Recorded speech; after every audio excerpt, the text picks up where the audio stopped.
मागच्या व्हिडिओ लेसनमध्ये आपण शिकलो होतो ध्वजांक डिव्हिजन म्हणजे काय आणि ध्वजांक डिव्हिजनची पद्धती काय, मेथड काय. आता या व्हिडिओ लेसनमध्ये ध्वजांक डिव्हिजनचं आणखीन आपण डिटेलिंग करणार आहे. ठीक आहे. 625 डिवायडेड बाय 25 क्लासिक एक्झाम्पल आहे आणि आपल्याला बरंच काही यामध्ये शिकायला मिळणार आहे.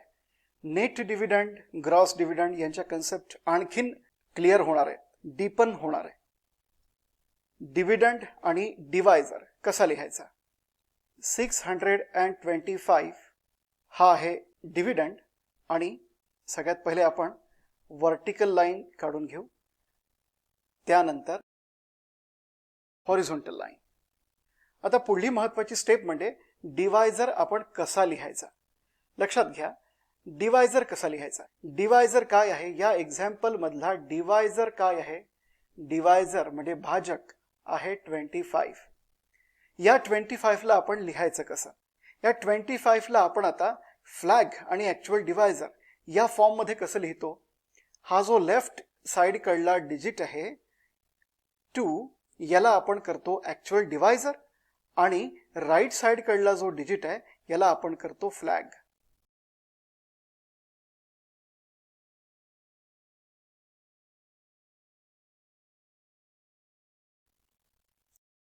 हा आहे फ्लॅग आणि हा आहे ऍक्च्युअल डिवायझर. ऍक्च्युअल डिवायझर आपण का म्हणतो. ऍक्च्युअल डिवायझर आपण यासाठी म्हणतो की हा जो ऍक्च्युअल डिवायझर असतो तो पार्टिसिपेट करतो डिव्हिजन मध्ये, ऍक्च्युअली पार्टिसिपेट करतो. हा जो फ्लॅग आहे तो पार्टिसिपेट करत नाही, तो डिव्हिजन मध्ये कामी येत नाही, तो मल्टिप्लिकेशन मध्ये कामी येतो. कशाचं मल्टिप्लिकेशन करतो आपण. रिसेंट कॉशन डिजिट आणि फ्लॅग डिजिट यांचं मल्टिप्लिकेशन करतो आणि तो जो प्रॉडक्ट येतो त्या प्रॉडक्टला आपण ग्रॉस डिव्हिडंड मधून सबट्रॅक्ट करतो म्हणजे वजा करतो आणि आलेल्या उत्तराला आपण नेट डिव्हिडंड असं म्हणतो. बरोबर आहे. मागच्या व्हिडिओ लेसन मध्ये आपण हे सगळं पाहिलेलं होतं. यावेळेला पुन्हा मी रिपीट करणार आहे कारण अतिशय उपयुक्त असं डिव्हिजन आहे. त्यामुळे जितकं जास्त आपण प्रॉपरली समजावून घेऊ तितकं आपल्याला ते फायद्याचं ठरेल. ठीक आहे. तर आता या फॉर्मॅटमध्ये आपण डिवायझर लिहिणार आहे. कसा लिहिणार आहे. 2 लिहिणार जरा खाली आणि जो फ्लॅग आहे म्हणजे 5 तो लिहिणार जरा वरती थोडंसं राईट साईडला. पण कुठे. हा जो डिव्हिडंड लिहिलेला आहे त्याच्या त्या लाईन मध्ये, त्या लेव्हलला. या पद्धतीने आपण डिवायझर लिहितो. त्यापैकी पुन्हा लिहितो मी. हा 2 आहे ऍक्च्युअल डिवायझर आणि हा जो 5 आहे याला आपण फ्लॅग असं म्हणतो. फ्लॅग म्हणजे मराठीमध्ये झेंडा. पहा, हा झेंड्यासारखा वरती आपण लिहिलेला आहे, झेंड्यासारखा दिसतोय. बरोबर. तर आता या पुढली स्टेप काय. या फ्लॅग मध्ये किती डिजिट्स आहेत. एकच डिजिट आहे. म्हणजे तुम्ही एकच डिजिट राईट साइड कडनं काउंट करा. राईट साइड कडनं एकच डिजिट काउंट करा आणि तो डिजिट सोडून वर्टिकल लाईन काढा. काय केलंय आपण. फ्लॅग मधले डिजिट्स आपण मोजले, तितके डिजिट्स डिव्हिडंड मधल्या राईट साइड कडनं सोडून दिले, उजव्या बाजूने सोडून दिले आणि एक उभी रेषा काढली, वर्टिकल लाईन काढली आणि या वर्टिकल लाईनला आपण नाव दिलं डेसिमल लाईन. काय म्हणतात त्याला. Decimal line. पहा, डेसिमल लाईन. काही लोक याला डेसिमल स्ट्रोक असंही म्हणतात. आपण डेसिमल लाईन म्हणूया. ठीक आहे. या डेसिमल लाईनचं महत्व काय आहे. या डेसिमल लाईनच्या राईट साइडला आपल्याला उत्तरामधला म्हणजे आन्सर मधला डेसिमल पार्ट मिळतो आणि लेफ्ट साइडला इंटिजर पार्ट मिळतो. आणि या डेसिमल लाईनच्या ठिकाणी एक्झॅक्टली या डेसिमल लाईनच्या जागेवरती फायनल आन्सर लिहत असताना आपण एक डॉट काढतो, डेसिमल पॉइंट. हे आहे महत्व या डेसिमल लाईनचं. आता स्टेप नंबर 1. आणि लक्षात घ्या मित्रांनो, हे एक्झाम्पल अतिशय महत्वाचं आहे. या एक्झाम्पल मध्ये बऱ्याचशा आपण नवीन गोष्टी शिकणार आहोत.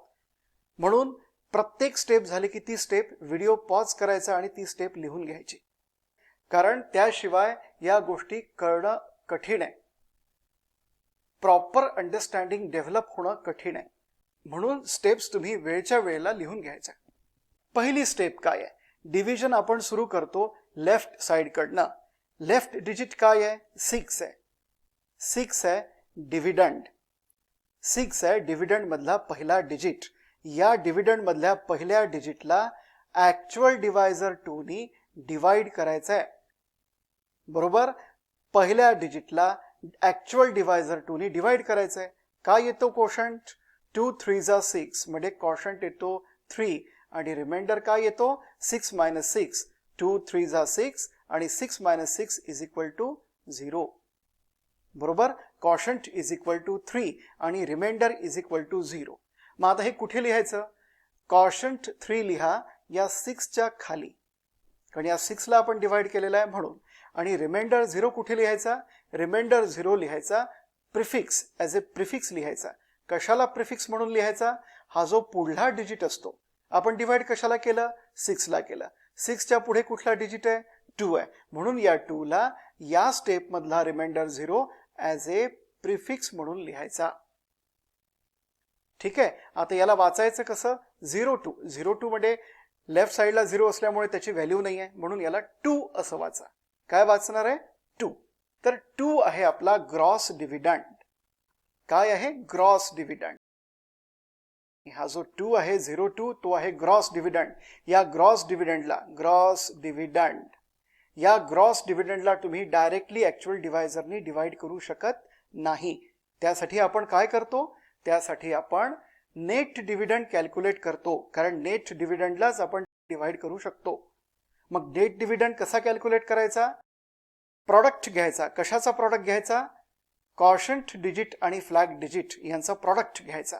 म्हणजे प्रॉडक्ट घ्यायचा म्हणजे यांचं मल्टिप्लिकेशन करायचं आणि ग्रॉस डिव्हिडंड मधून ते सबट्रॅक्ट करायचं. ठीक आहे. म्हणजे 02 - 5 × 3 इज इक्वल टू किती? 2 - 5 3 जा 15 इज इक्वल टू -13. -13 आहे नेट डिव्हिडंड. कसा कॅल्क्युलेट केला आपण नेट डिव्हिडंड? ग्रॉस डिव्हिडंड 2 आहे. या ग्रॉस डिव्हिडंड 2 मधून आपण फ्लॅग डिजिट आणि लेटेस्ट कोशंट डिजिट यांचं मल्टिप्लिकेशन, यांचा प्रॉडक्ट हा सबट्रॅक्ट केला आणि उत्तर आलं 2. आणि या 2 मधून आपण तो जो प्रॉडक्ट आहे या ठिकाणी 15 तो सबट्रॅक्ट केला आणि उत्तर आलं -13. पण लक्षात घ्या मित्रांनो, या वेळेला नेट डिव्हिडंड किती आलेला आहे? नेट डिव्हिडंड किती आलेला आहे? -13.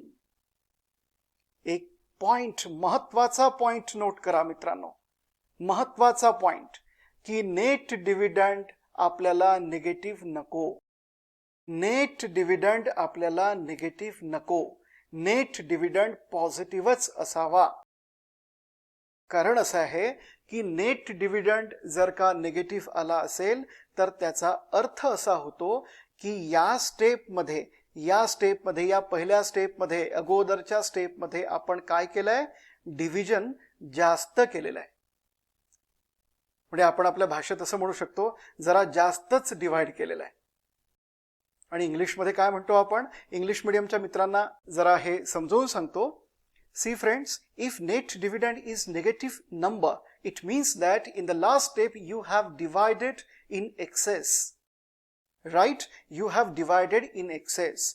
आणि म्हणून तो नेट डिव्हिडंड निगेटिव्ह आलेला आहे.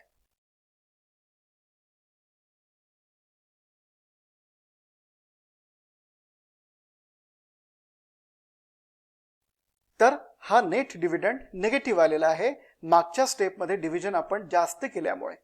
तर आता अशा वेळेला काय करायचं? तर मागच्या स्टेप मधला हा जो कोशंट आहे, लक्षात घ्या, खूपच महत्वाची स्टेप आहे. मागच्या स्टेप मध्ये जो कोशंट डिजिट आलेला आहे त्याला तुम्ही कॅन्सल करा आणि तो 1 ने कमी करा. आता 3 जर का 1 ने कमी केला तर किती येईल? 2 येणार आहे. ठीक आहे. 3 जर का 1 ने रिड्यूस केला तर किती येणार? 2 येणार. मात्र इथे थांबायचं नाहीये. लक्षात घ्या, इथे थांबायचं नाहीये. ज्या वेळेला तुम्ही लास्ट कोशंट डिजिट हा 1 ने कमी करता त्याच वेळेला मागच्या स्टेप मध्ये हा जो रिमाइंडर असतो, मागच्या स्टेप मधला जो रिमाइंडर असतो, पहा इथे आपण ॲज ए प्रिफिक्स लिहिलेला आहे. हा 0 आलाय लक्षात. हा रिमाइंडर 0 आपण इथे प्रिफिक्स म्हणून लिहिलेला आहे. तर हा जो रिमाइंडर असतो तो डिवायझर जो ऍक्च्युअल डिवायझर असतो त्याच्या व्हॅल्यूनी वाढवायचा असतो. डिवायझरच्या व्हॅल्यूनी वाढवणं म्हणजे काय करणं, त्या रिमाइंडरमध्ये डिवायझर ऍड करणं, अधिक करणं. तर करूया आपण. ठीक आहे, या 0 मध्ये 2 ऍड करा. किती होणार? 2. 0 + 2 2. मी काय केलेलं आहे, या 0 मध्ये ऍक्च्युअल डिवायझर ऍड केला, मिळवला आणि किती उत्तर आलं? 2. आता या रिमाइंडरच्या ठिकाणी 2 लिहा.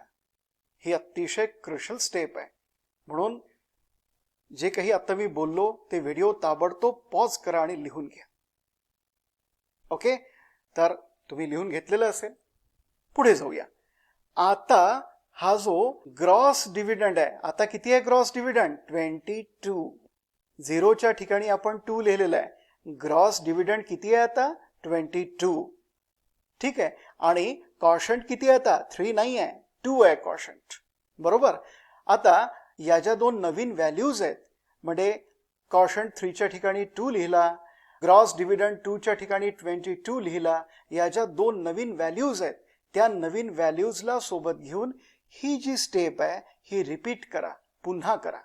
ग्रॉस डिव्हिडंड किती आहे? 22. हा आहे ग्रॉस डिव्हिडंड. यातून काय सबट्रॅक्ट करायचं आहे आता? फ्लॅग डिजिट आणि quotient digit, last quotient digit यांचा प्रॉडक्ट सबट्रॅक्ट करायचा आहे. तर 5 × 2 is equal to 22 - 5 2s 10 is equal to 12. 12 आहे नेट डिव्हिडंड. 12 आहे नेट डिव्हिडंड. येस, आता हा आलेला आहे पॉझिटिव्ह. कसा पॉझिटिव्ह आला? आपण मागचा कॉशंट डिजिट जो असतो तो 1 ने रिड्यूस केला आणि त्याच वेळेला ऍक्च्युअल डिवायझर या रिमाइंडर मध्ये ऍड केला. त्यामुळे ग्रॉस डिव्हिडंड पण बदलला आणि कॉशंट डिजिट पण बदलला, लास्ट कॉशंट डिजिट पण बदलला. या दोन नवीन व्हॅल्यूजला घेऊन आपण ही जी स्टेप आहे या खाली रिपीट केली आणि त्याचं उत्तर पाहिलं किती येतं. 12 उत्तर आलं, म्हणजे पॉझिटिव्ह आला. हे आपण यासाठी केलं की आपल्याला नेगेटिव्ह नेट डिव्हिडंड नको होता. म्हणून आपण ही स्टेप रिपीट केली या दोन नवीन व्हॅल्यूज सोबत. आणि आता नेट डिव्हिडंड आलेला आहे 12, म्हणजे पॉझिटिव्ह नेट डिव्हिडंड आलेला आहे. येस, आता तुम्ही डिवाइड करू शकता. आता या नवीन नेट डिव्हिडंडला डिवाइड करा तुम्ही ऍक्च्युअल डिवायझर 2 ने. ठीक आहे, तर डिवाइड करा. 12 divided by 2 is equal to quotient किती? 2 6 12, म्हणजे कॉशंट आहे 6 आणि रिमाइंडर किती आहे? 12 - 12 0. तर आता या सेकंड स्टेप मध्ये कॉशंट आलेला आहे 6 आणि रिमाइंडर आलेला आहे 0. कॉशंट आलेला आहे 6. कॉशंट 6 कुठे लिहायचा? या 22च्या खाली. आणि रिमाइंडर 0 कुठे लिहायचा? नेहमीप्रमाणे ॲज ए प्रिफिक्स. ॲज ए प्रिफिक्स लिहायचा. कशाला प्रिफिक्स म्हणून लिहायचा? याच्या पुढला जो डिजिट असतो, या डिजिट वरती आपण लास्ट स्टेप मध्ये काम केलेलं आहे, म्हणून याचा जो पुढला डिजिट आहे 5 याला प्रिफिक्स म्हणून लिहायचा. प्रिव्हियस स्टेप मधला रिमाइंडर ॲज ए प्रिफिक्स म्हणून लिहायचा या डिजिटला, पुढल्या डिजिटला. आता याला तुम्ही कसं वाचणार? 5 0 5 म्हणजे 5. 5 आहे ग्रॉस डिव्हिडंड, जे आपण करणार आहे स्टेप नंबर 3 मध्ये. चला तर मग स्टेप नंबर 3 काय आहे? Gross dividend 5.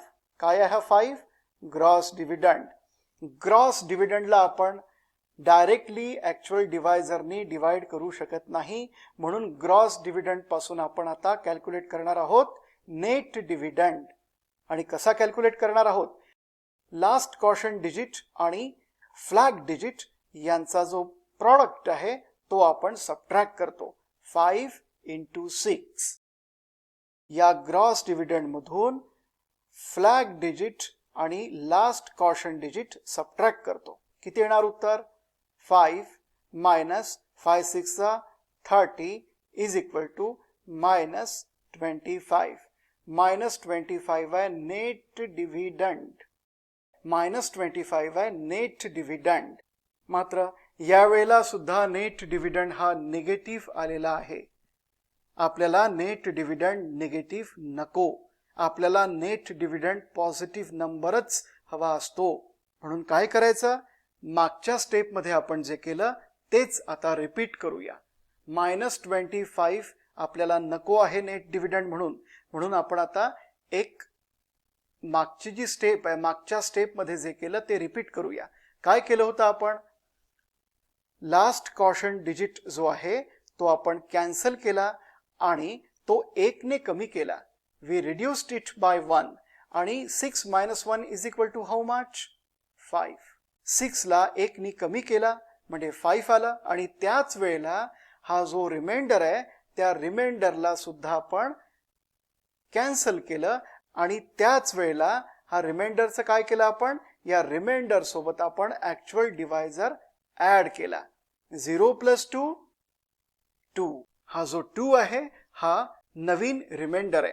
यापूर्वी रिमाइंडर होता 0 पण आपण कॉशन डिजिट 1 ने कमी केल्यानंतर रिमाइंडर मध्ये आपल्याला ऍक्च्युअल डिवायझर ऍड करावा लागला. 0 + 2 2 आणि आता नवीन ग्रॉस डिव्हिडंड आहे 25. हा जो 2 आहे तो प्रिफिक्स म्हणून आहे म्हणून नवीन ग्रॉस डिव्हिडंड आहे 25. तर आता नवीन ग्रॉस डिव्हिडंड आहे 25 आणि नवीन कॉशन डिजिट आहे 5. या दोन नवीन व्हॅल्यूज आहेत. या दोन नवीन व्हॅल्यूज सोबत ही जी थर्ड स्टेप तुम्ही केलेली आहे ती रिपीट करा. तर या आता 5 च्या ठिकाणी आपल्याला लिहायचं आहे 25. हा आहे आपला नवीन ग्रॉस डिव्हिडंड. यातून सबट्रॅक्ट करायचं आहे. काय सबट्रॅक्ट करायचं आहे? फ्लॅग डिजिट आणि नवीन कॉशन डिजिट जो आपण कमी करून लिहिलेला आहे तो कॉशन डिजिट यांचं मल्टिप्लिकेशन म्हणजे प्रॉडक्ट. हे प्रॉडक्ट या ग्रॉस डिव्हिडंड मधून सबट्रॅक्ट करायचं आहे. तर करूया सबट्रॅक्ट. 25 मायनस 5 5 25 = 0. नेट डिव्हिडंड आहे 0. लक्षात घ्या मित्रांनो, नेट डिव्हिडंड 0 असेल तर चालेल पण नेट डिव्हिडंड निगेटिव्ह नको. आणि नेट डिव्हिडंड जर का निगेटिव्ह आला तर ही जी स्टेप आहे ही स्टेप रिपीट करायची आपण. लास्ट कॉशन डिजिट जो असतो तो आपण 1 ने रिड्यूस करायचा आणि त्याच वेळेला रिमाइंडर मध्ये ऍक्च्युअल डिवायझरची व्हॅल्यू ऍड करायची म्हणजे ऍक्च्युअल डिवायझर ऍड करायचा. ही ती स्टेप आहे म्हणजे आपल्याला दोन नवीन व्हॅल्यूज मिळतील. त्या दोन नवीन व्हॅल्यूज सोबत ही जी स्टेप आहे ज्या स्टेप मध्ये नेट डिव्हिडंड निगेटिव्ह आलेला आहे ती स्टेप पुन्हा रिपीट करायची या दोन नवीन व्हॅल्यूज टाकून. आणि ही स्टेप कुठपर्यंत रिपीट करायची आपल्याला? जोपर्यंत नेट डिव्हिडंड हा पॉझिटिव्ह किंवा 0 येणार नाही तोपर्यंत. ठीक आहे. तर आता नेट डिव्हिडंड 0 आहे तर या 0 नेट डिव्हिडंड 0 ला आता तुम्ही डिवाइड करा ऍक्च्युअल डिवायझरनी. काय येणार? Quotient 0 divided by 2. कोशंट काय येतो? 0 आणि रिमाइंडर काय येतो? 0. Quotient 0 reminder 0. कॉशंट डिजिट 0 लिहायचा या 25 खाली ग्रॉस डिव्हिडंड 25 च्या खाली आन्सर लाईन मध्ये आणि रिमाइंडर 0 कुठे लिहायचा आहे? 1 0 पुन्हा वाढवून घ्या. आता हा 0 आहे डिव्हिडंड मधला पुढला डिजिट आणि या डिजिटला डिव्हिडंड मधल्या या डिजिटला ॲज ए प्रिफिक्स म्हणून लिहायचा आपण रिमाइंडर. पण इथे लक्षात घ्या, आता मी मागच्या लेसन मध्ये म्हणालो होतो की ध्वजांक डिव्हिजन कुठे स्टॉप करायचं हे कळणं सुद्धा एक आर्ट आहे. आता लक्षात घ्या, या ठिकाणी तुम्हाला थोडेसे मेंटल कॅल्क्युलेशन्स करावे लागतील. ग्रॉस डिव्हिडंड आहे 0. ग्रॉस डिव्हिडंडला आपण जसंच्या तसं डिवाइड करत नाही ऍक्च्युअल डिवायझरनी, बरोबर आहे. मग या ग्रॉस डिव्हिडंड पासून तुम्ही कॅल्क्युलेट करणार आहात नेट डिव्हिडंड. कसा कॅल्क्युलेट करणार आहात की ग्रॉस डिव्हिडंड 0 म्हणजे पहा हा जो ग्रॉस डिव्हिडंड 0 आहे याच्यामधून तुम्ही काय सबट्रॅक्ट करणार आहे? फ्लॅग डिजिट आणि लास्ट कॉशन डिजिट जो की 0 आहे. फ्लॅग डिजिट आणि लास्ट कॉशन डिजिट यांचा प्रॉडक्ट जो आहे तो सबट्रॅक्ट करणार आहे. म्हणजे किती येणार? नेट डिव्हिडंड सुद्धा 0च येणार. मग या नेट डिव्हिडंड 0 ला जर तुम्ही ऍक्च्युअल डिवायझर 2 ने डिवाइड केलं तर तुम्हाला पुन्हा कॉशन 0 आणि रिमाइंडर 0 येणार. पुन्हा एक 0 तुम्ही वाढवणार आणि पुन्हा तेच येणार. 0 0 0 0 0 हे रिपीट होणार.